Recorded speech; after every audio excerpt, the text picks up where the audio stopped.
जय श्री हरि। नारायणं नमस्कृत्य नरं चैव नरोत्तमं देवीं सरस्वतीं व्यासं ततो जयमुदीरयेत्। भगवान श्री नरनारायण को प्रणाम करते हुए, श्री गणेश जी महाराज, माता सरस्वती, वेदव्यास भगवान को प्रणाम करते हुए, हृदयाराध्य श्री हरि चरणों में प्रणाम करते हुए, भगवत स्वरूप श्रीमद् भागवत को प्रणाम करते हुए, श्री सुखदेव मुनि और परीक्षित महाराज को प्रणाम करते हुए, अनंत कोटि सब संत महात्माओं वैष्णवों को प्रणाम करते हुए, भगवान श्री वृंदावन बिहारी को प्रणाम करते हुए, अब हम श्रीमद् भागवत महापुराण के दशम स्कंद के पूर्वार्ध में 22वां अध्याय सुनते हैं, जिसमें हम चीरहरण लीला का प्रसंग सुनेंगे। पिछले भाग में हमने श्लोक संख्या 24 तक सुना था। अब हम श्लोक संख्या 25 से सुनते हैं। चीरहरण को लेकर जितनी भी शंकाएं हैं, उन सभी शंकाओं का समाधान हम करने का प्रयास करेंगे। पूज्य भाई जी श्री हनुमान प्रसाद जी पोदार के वचनों में हम सभी शंकाओं का समाधान जान पाएंगे। श्लोक संख्या 25 से, संकल्पो विदितः साध्यो भवती नाम मदर्चनम मयानुमोदितः सोऽसौ सत्यो भवितुमर्हति न मय्यावेशितधियां कामः कामाय कल्पते भर्जिता क्वथिता धाना प्रायो बीजाय निश्यते। तो भगवान ने उन अपनी गोपियों से कहा, मेरी परम प्रिय प्रेयसी गोपियों, कुमारियों, मैं तुम्हारा यह संकल्प जानता हूँ कि तुम मेरी पूजा करना चाहती हो। मैं तुम्हारी इस अभिलाषा का अनुमोदन भी करता हूँ। तुम्हारा यह संकल्प सत्य होगा, तुम मेरी पूजा कर सकोगी। यहाँ हमें समझना चाहिए कि जिस प्रकार भगवान श्री कृष्ण समस्त अशुद्ध इच्छाओं से मुक्त हैं, उसी प्रकार गोपियाँ भी हैं। अतएव पति रूप में भगवान श्री कृष्ण को प्राप्त करने का उनका प्रयास निजी इंद्रिय तृप्ति की कामना से प्रेरित नहीं था, अपितु भगवान श्री कृष्ण की सेवा करने और उन्हें प्रसन्न रखने की अपार इच्छा से प्रेरित था। भगवान ने कहा, जिन्होंने अपना मन और प्राण मुझे समर्पित कर रखा है, उनकी कामनाएं उन्हें सांसारिक भोगों की ओर ले जाने में समर्थ नहीं होती। ठीक वैसे ही जैसे भुने या उबाले हुए बीज फिर अंकुर के रूप में उगने के योग्य नहीं रह जाते। इस श्लोक में मय्यावेशित धियाम शब्द महत्वपूर्ण है। कोई भी व्यक्ति भक्ति में उच्च स्थान प्राप्त किए बिना अपना मन तथा बुद्धि भगवान श्री कृष्ण पर स्थिर नहीं कर सकता, क्योंकि भगवान श्री कृष्ण शुद्ध आध्यात्मिक व्यक्ति हैं। फिर भगवान श्री कृष्ण कुमारियों से कहते हैं, याता बला व्रजम सिद्धा मये मारंच्यथ क्षपाः यदुद्देश्य व्रतमिदं चेरुरार्यार्चनम सतीः। इसलिए हे कुमारियों, अब तुम अपने अपने घर लौट जाओ। तुम्हारी साधना सिद्ध हो गई है। तुम आने वाली शरद ऋतु की रात्रियों में मेरे साथ विहार करोगी। हे सतियों, इसी उद्देश्य से तो तुम लोगों ने यह व्रत और कात्यायनी देवी की पूजा की थी। अब यहाँ पर पूज्य भाई जी श्री हनुमान प्रसाद जी पोदार के शब्दों में जो शंकाएं चीरहरण को लेकर सामान्य लोगों के मन में है, उन सब का समाधान करने का प्रयास भाई जी के शब्दों में किया जा रहा है। चीरहरण के प्रसंग को लेकर कई तरह की शंकाएं होती हैं, अतएव इस संबंध में कुछ विचार करना आवश्यक है। वास्तव में बात यह है कि सच्चिदानंद घन भगवान की दिव्य मधुर रसमयी लीलाओं का रहस्य जानने का सौभाग्य बहुत थोड़े लोगों को ही होता है।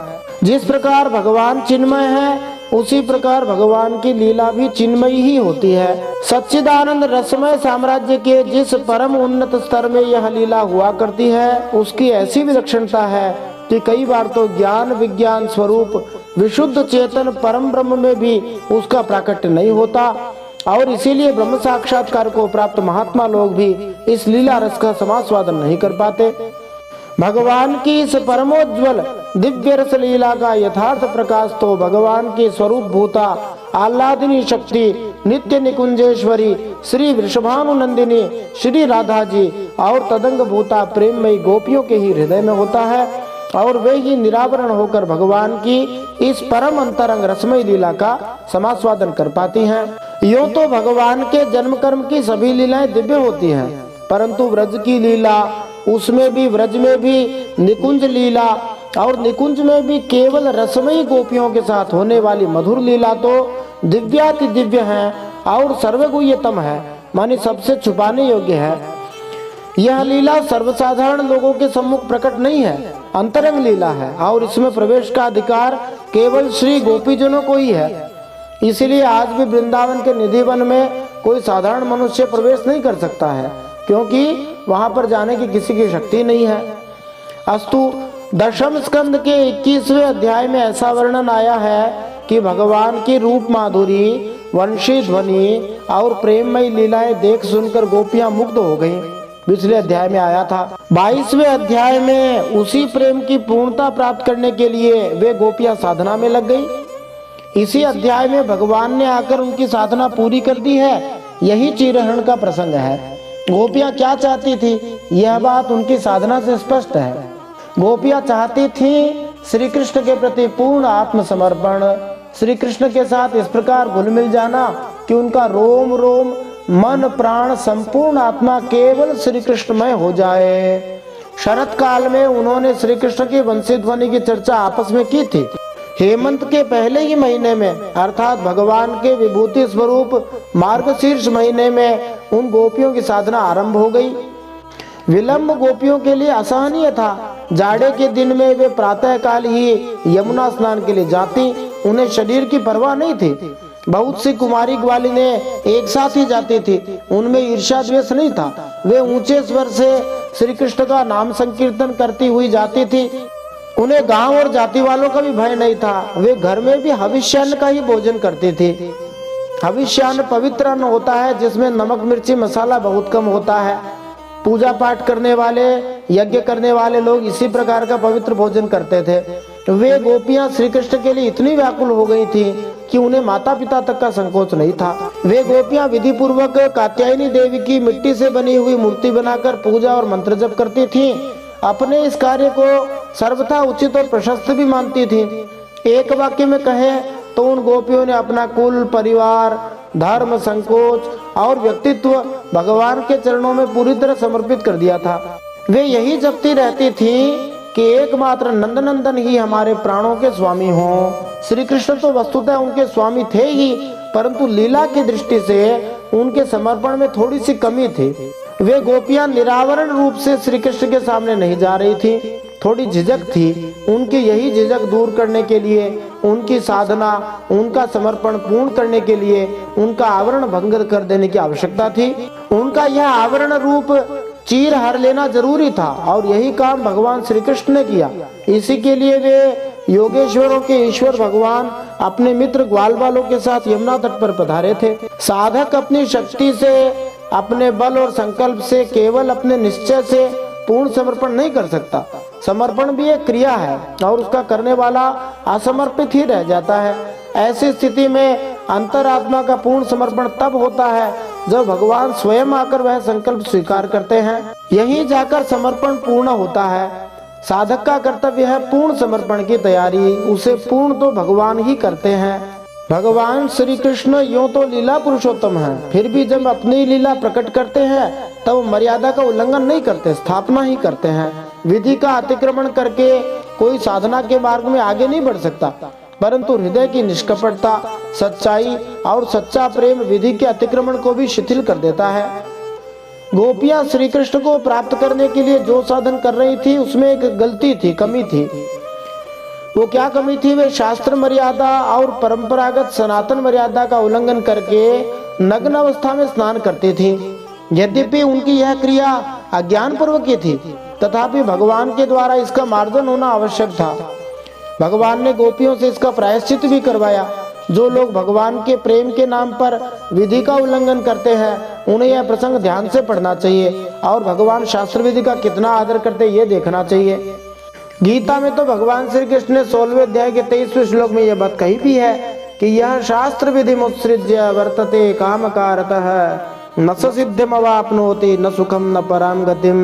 जो शास्त्र विधि को छोड़कर मनमाना करता है न सिद्धि प्राप्त करता है, न सुख न परम गति को। इसलिए शास्त्र ही हमारे लिए प्रमाण है।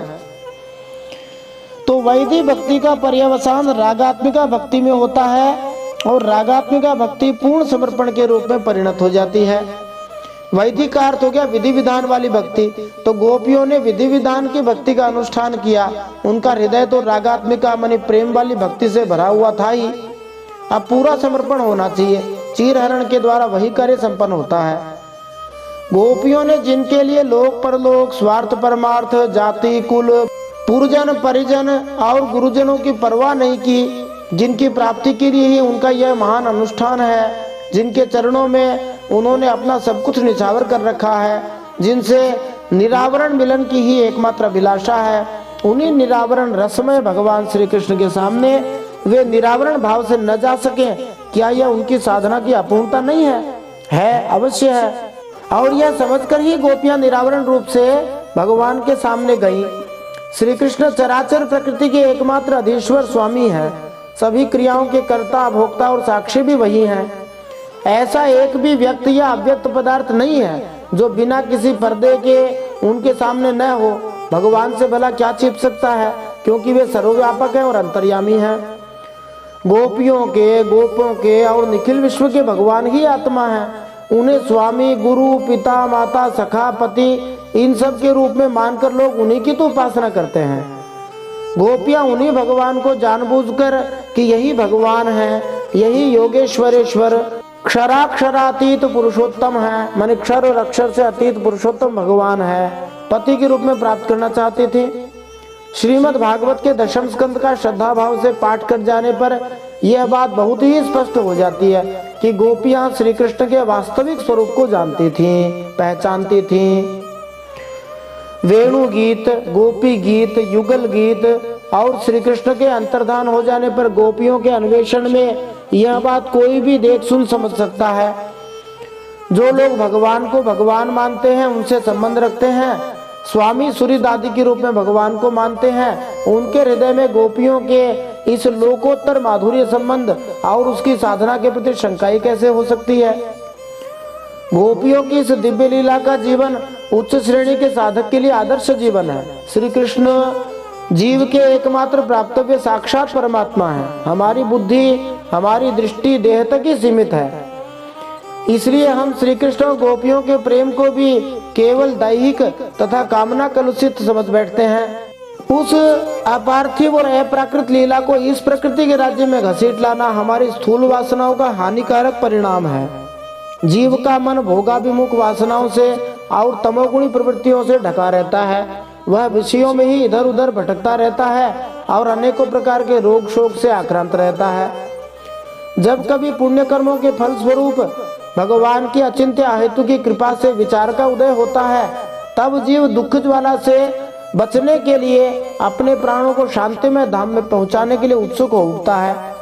वह भगवान के लीला धामों की यात्रा करता है, सत्संग प्राप्त करता है और उसके हृदय की छटपटी उस आशंका को लेकर जो अब तक सोई हुई थी, जगकर बड़े वेग से भगवान की ओर चल पड़ती है।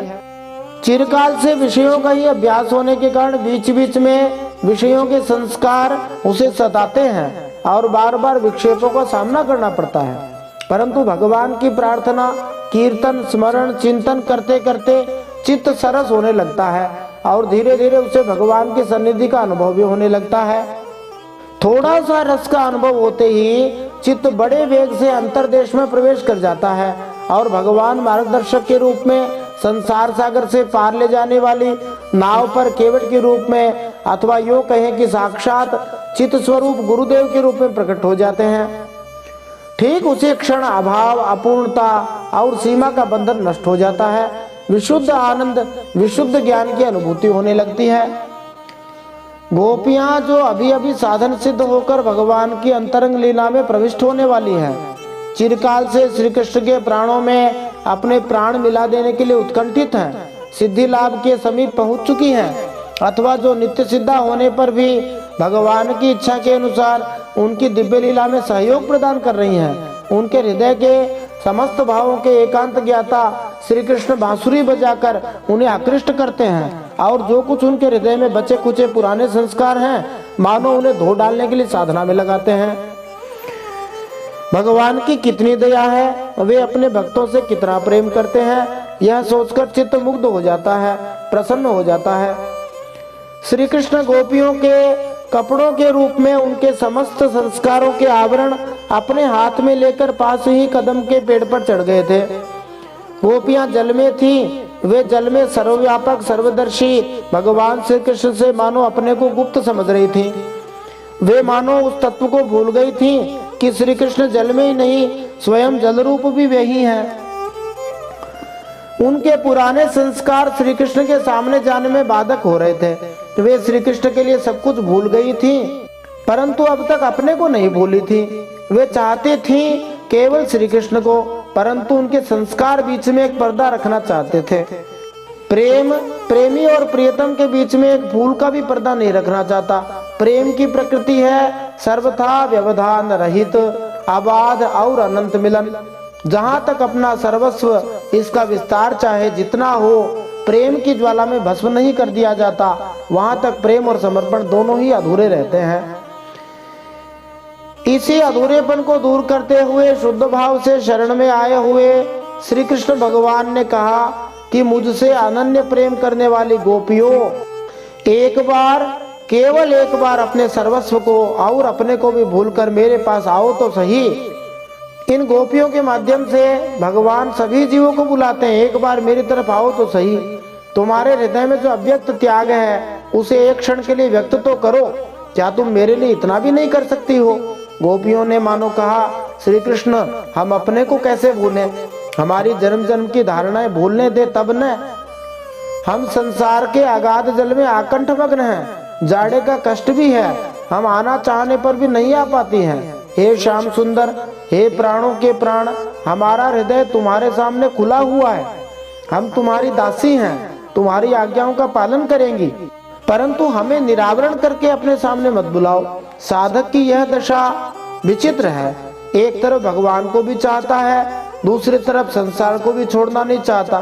संस्कारों में ही उलझे रहना, माया के पर्दे को बनाए रखना, ये बड़ी द्विविधा मानी दुविधा की दशा है। सभी की ये समस्या है, थोड़ा थोड़ा भगवान को भी चाहते हैं परंतु संसार को भी पसंद करते हैं, संस्कारों में उलझे भी रहते हैं और माया के पर्दे को भी बनाए रखना चाहते हैं। भगवान यही सिखाते हैं, संस्कारों से शून्य होकर, निरावरण होकर, माया का पर्दा हटाकर आ जाओ, मेरे पास आओ। अरे तुम्हारा यह मोह का पर्दा तो मैंने ही छीन लिया है, तुम अब इस पर्दे के मोह में क्यों पड़ी हो? यह पर्दा ही तो परमात्मा और जीव के बीच में बड़ा व्यवधान है, यह हट गया बड़ा कल्याण हो गया। अब तुम मेरे पास आओ, तभी तुम्हारी चिरसिंचित आकांक्षाएं पूरी हो सकेंगी। भगवान श्री कृष्ण का यह आवाहन, आत्मा के आत्मा परम प्रीतम के मिलन का यह मधुर आमंत्रण, भगवत कृपा से जिसके हृदय में प्रकट हो जाता है, वह प्रेम में डूबकर सब कुछ छोड़कर, छोड़ना भी भूलकर भगवान के चरणों की ओर दौड़ पड़ता है।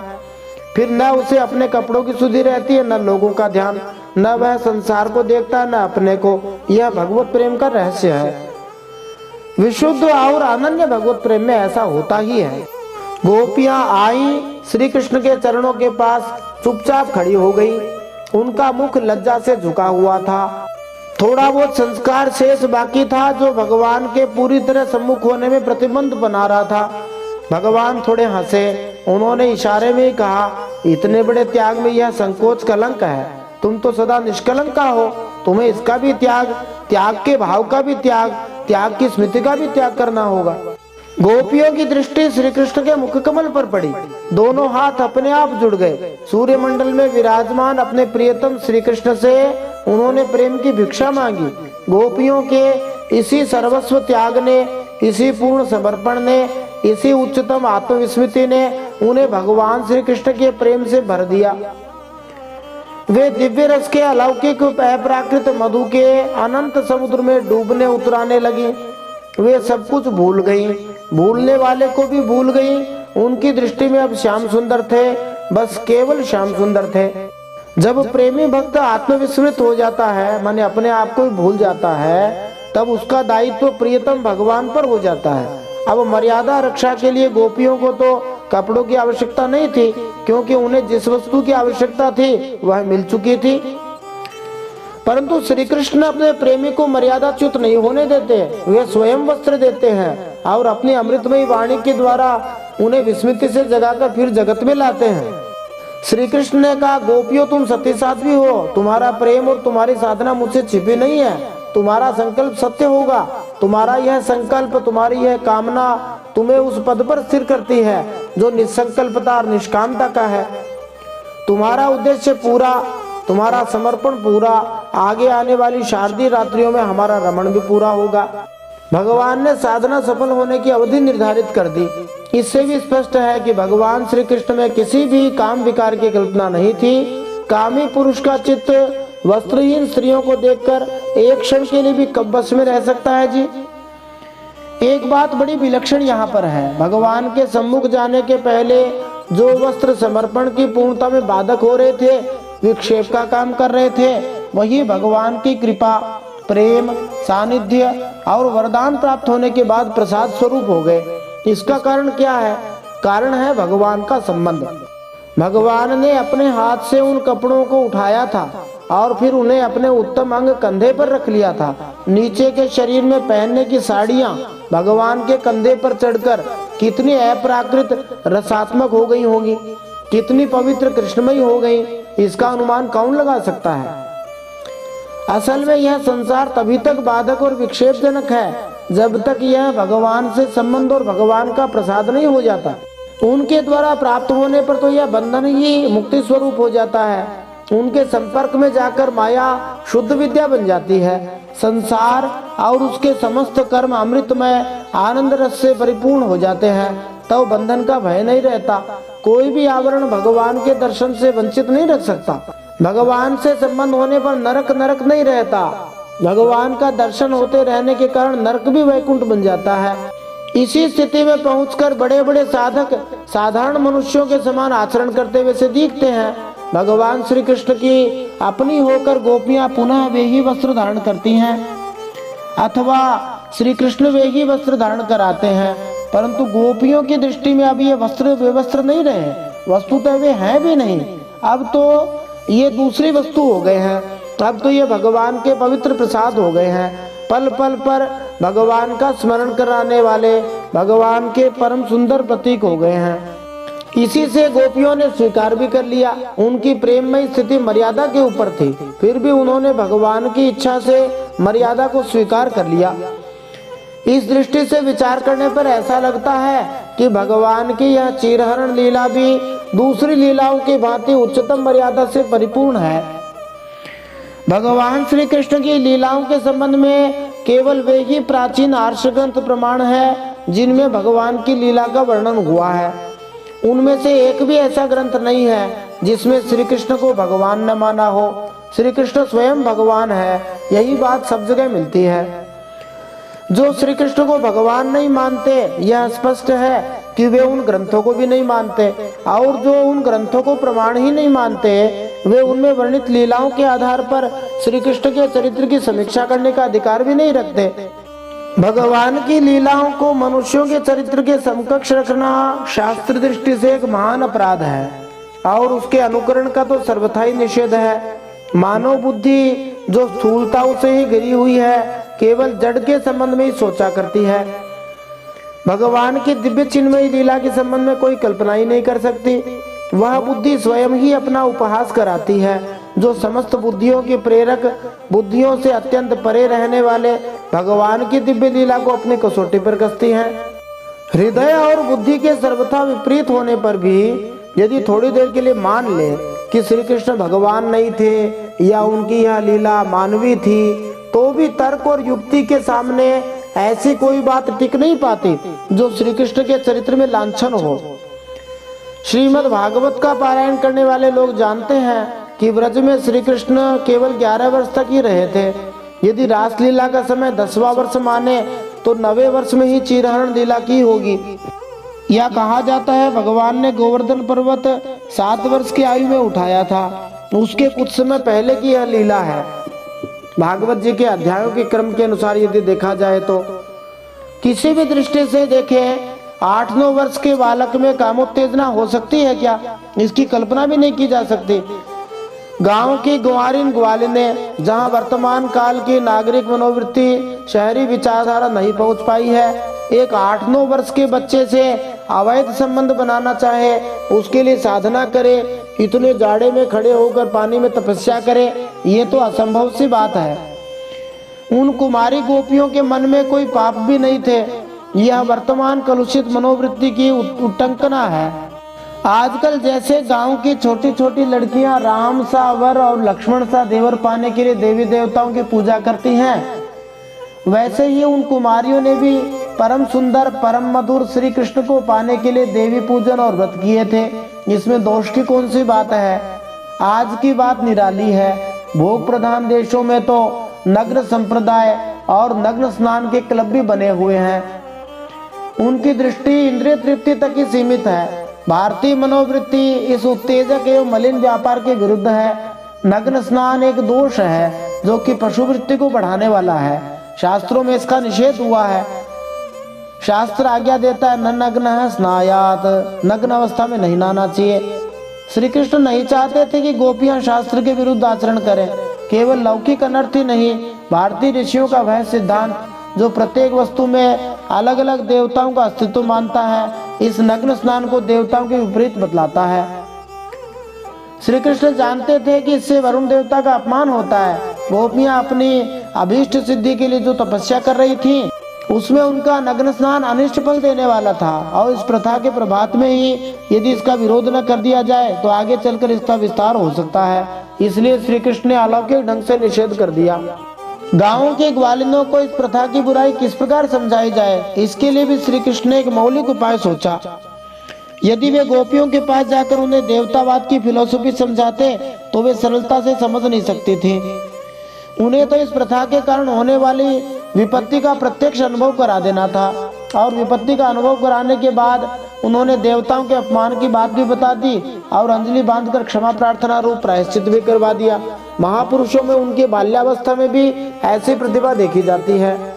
श्री कृष्ण 8-9 वर्ष के बालक थे, उनमें कामोत्तेजना नहीं हो सकती और नग्न स्नान की कुप्रथा को नष्ट करने के लिए उन्होंने चीरहरण किया। यह उत्तर संभव होने पर भी मूल में आए हुए काम और रमण शब्दों से कई लोग भड़क उठते हैं। ये तो केवल शब्द की पकड़ है जिस पर महात्मा लोग ध्यान नहीं देते। श्रुतियों में, गीता में भी अनेकों बार काम, रमण, रति इन शब्दों का प्रयोग हुआ है, परंतु वहाँ उनका अश्लील अर्थ नहीं होता। गीता में तो धर्माविरुद्ध काम को परमात्मा का स्वरूप बतलाया है। महापुरुषों के लिए आत्म रमण, आत्म मिथुन, आत्म रति इस प्रकार के शब्द प्रसिद्ध ही हैं। ऐसी स्थिति में केवल कुछ शब्दों को देखकर भड़कना विचारशील मनुष्यों का काम तो नहीं है। जो श्री कृष्ण को केवल मनुष्य समझते हैं उन्हें रमण और रति शब्द का अर्थ केवल क्रीड़ा अथवा खिलवाड़ समझना चाहिए। जैसा कि व्याकरण के अनुसार ठीक ही है, रमु क्रीड़ायाम धातु होती है। दृष्टि भेद से श्री कृष्ण की लीला भिन्न भिन्न रूप में दिख पड़ती है। अध्यात्मवादी श्री कृष्ण को आत्मा के रूप में देखते हैं, गोपियों को वृत्तियों के रूप में। वृत्तियों का आवरण नष्ट हो जाना ही चीरहरण की लीला है और उनका आत्मा में रम जाना ही रास है। इस दृष्टि से भी सभी लीलाओं की संगति बैठ जाती है। भक्तों की दृष्टि से गोलोक के अधिपति पूर्णतम पुरुषोत्तम भगवान श्री कृष्ण का यह सब नित्य लीला विलास है और अनादि काल से अनंत काल तक यह नित्य चलता रहता है। कभी कभी भक्तों पर कृपा करके वे अपने नित्य धाम और नित्य सखा सहचरियों के साथ लीला धाम में प्रकट होकर लीला करते हैं और भक्तों के स्मरण, चिंतन तथा आनंद मंगल की सामग्री प्रकट करके पुनः अंतर्धान हो जाते हैं। साधकों के लिए किस प्रकार कृपा करके भगवान अंतर्मल को और अनादिकाल से संचित संस्कार पट को विशुद्ध कर देते हैं, यह बात भी इस चीरहरण लीला से प्रकट होती है। भगवान की लीला रहस्यमयी है, उसका तत्व केवल भगवान ही जानते हैं और उनकी कृपा से उनकी लीला में प्रविष्ट भाग्यवान भक्त थोड़ा थोड़ा जानते हैं। यहाँ तो शास्त्रों और संतों की वाणी के आधार पर ही कुछ न कुछ कहने की धृष्टता की गई है। ये विचार पूज्य भाई जी श्री हनुमान प्रसाद जी पोद्दार के द्वारा श्रीमद् भागवत महापुराण गीता प्रेस गोरखपुर से प्रकाशित जो है उसमें दिए हुए हैं और उनका आश्रय लेकर हम भी हमारे मन की कुछ शंकाओं को खोलने का प्रयास कर रहे हैं। तो सभी शंकाओं का समाधान करने के बाद अब हम आगे सुनते हैं श्लोक संख्या 28 से। श्री शुक उवाच इत्यादिष्टा भगवता लब्धकामः कुमारिकाः ध्यायन्तस्तत्पदाम्भोजं कृच्छ्रान्निर्विशुर्व्रजम् अथ गोपैः परिवृतो भगवान् देवकी सुतः वृंदावनात् गतो दूरं चारयन् गासहाग्रजः। श्री सुखदेव जी कहते हैं, भगवान की यह आज्ञा पाकर वे कुमारियां भगवान श्री कृष्ण के चरणों का ध्यान करती हुई जाने की इच्छा न होने पर भी बड़े कष्ट से ब्रज में गई। अब उनकी सारी कामनाएं पूरी हो चुकी थी। गोपियों के मन में यही कामना थी कि भगवान उनके पति बनना स्वीकार कर ले। एक दिन भगवान श्री कृष्ण बलराम जी और ग्वाल बालों के साथ गौएं चराते हुए वृंदावन से बहुत दूर निकल गए। निदाघार का तपे दिग्मे छाया भी स्वाभिरात्मनः आतपत्रायितान् वीक्ष्य द्रुमानाः व्रजौकसः। हे स्तोक कृष्ण हे अंशो श्रीदामन् सुबलार्जुन विशालर्षभ तेजस्विन् देव प्रस्थवरूथप। गर्मी की ऋतु थी, सूर्य की किरणें बहुत ही प्रखर हो रही थी, परंतु घने घने वृक्ष भगवान श्री कृष्ण के ऊपर छत्ते का काम कर रहे थे। भगवान श्री कृष्ण ने वृक्षों को छाया करते देख अपने मित्र जिनके नाम थे स्तोक कृष्ण, अंशु, श्रीदामा, सुबल, अर्जुन, विशाल, ऋषभ, तेजस्वी, देवप्रस्थ और वरुथप, इनसे इस प्रकार कहा। यहाँ से भगवान पेड़ों की महिमा बताते हैं। पेड़ निस्संदेह हमारे जीवन में बड़ा महत्वपूर्ण स्थान रखते हैं।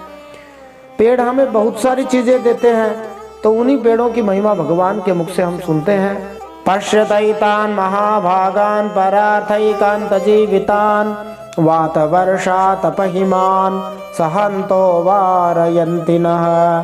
अहो येषां वरं जन्म सर्वप्राण्युपजीवनं सुजनस्येव येषां वै विमुखा यान्ति नार्थिनः। मेरे प्यारे मित्रों, देखो ये पेड़ कितने भाग्यवान हैं।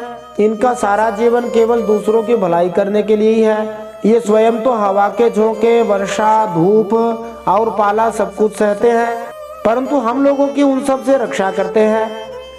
भगवान कहते हैं कि इन्हीं का जीवन सबसे श्रेष्ठ है, क्योंकि इन वृक्षों के द्वारा सब प्राणियों को सहारा मिलता है, उनका जीवन निर्वाह होता है।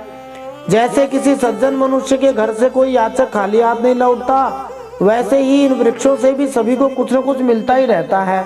क्या क्या मिलता है? तो कहते हैं पत्र पुष्प फलच्छाया मूल वल्कलदारुभिः गंध निर्यास भस्मास्थि तोक्महि कामान् वितन्वते। एतावज्जन्म साफल्यं देहिनामिह देहिषु प्राणैरर्थैर्धिया वाचा श्रेय एवाचरेत् सदा। इति प्रवालस्तबक फलपुष्पदलोत्करैः तरूणां नम्रशाखानां मध्येन यमुनां गतः। ये पेड़ सदा देते ही रहते हैं, कभी अपने पत्ते, फूल, फल, छाया, जड़ तक दे देते हैं, छाल तक दे देते हैं, लकड़ी, गंध, गोंद, राख, कोयला, अंकुर और कोपलों से भी लोगों की कामना पूर्ण करते हैं, अपने पास कुछ नहीं रखते। भगवान कहते मेरे प्यारे मित्रों, संसार में प्राणी तो बहुत हैं, परंतु उनके जीवन की सफलता इतने में ही है कि जहाँ तक हो सके यदि आपके पास खूब धन है तो उसका भी लोगों के भले में उपयोग करना चाहिए। खूब विवेक विचार हो तो लोगों को भगवान की भक्ति में लगाना चाहिए। वाणी अच्छी हो तो लोगों को अच्छी बातें सुनानी चाहिए, और यहाँ तक कि प्राणों से भी ऐसे ही काम किए जाएं जिनसे दूसरों का भला हो। सुखदेव जी कहते हैं, हे परीक्षित, दोनों ओर के वृक्ष नई नई कोपलों, गुच्छों, फल फूलों और पत्तों से लद रहे थे। उनकी डालियां पृथ्वी तक झुकी हुई थी। इस प्रकार भाषण करते हुए भगवान श्री कृष्ण उन्हीं के बीच से यमुना तट पर निकल आए।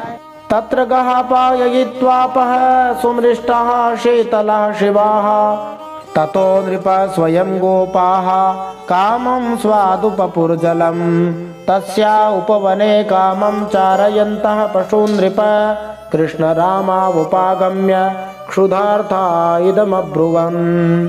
यमुना जी का जल बड़ा ही मधुर, शीतल और साफ था। उन लोगों ने पहले गायों को पिलाया, इसके बाद स्वयं भी जी भरकर स्वादु जल का पान किया। जिस समय वे यमुना जी के तट पर हरे भरे उपवन में बड़ी स्वतंत्रता से अपनी गौएं चरा रहे थे, उसी समय कुछ भूखे ग्वालों ने भगवान श्री कृष्ण और बलराम जी के पास आकर ये बात कही। ग्वाल बाल चिंतित थे कि भगवान श्री कृष्ण भूखे होंगे, इसलिए उन्होंने अपने भूखे होने का स्वांग रचा, जिससे भगवान श्री कृष्ण और बलराम खाने के लिए समुचित प्रबंध करें।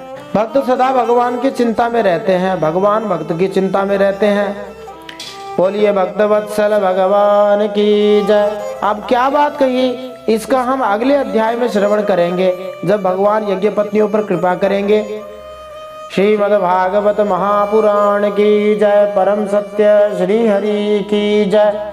इति श्रीमद् भागवते महापुराणे पारमहंस्यां संहितायां दशमस्कन्धे पूर्वार्धे गोपी वस्त्रापहारो नाम 22 श्रीमन्नारायणार्पणमस्तु। इस प्रकार श्रीमद् भागवत महापुराण परमहंसों की संहिता दशम स्कंद पूर्वार्ध में गोपियों के वस्त्रापहरण करने में 22वां अध्याय भगवान श्री नारायण के चरणों में समर्पित हो।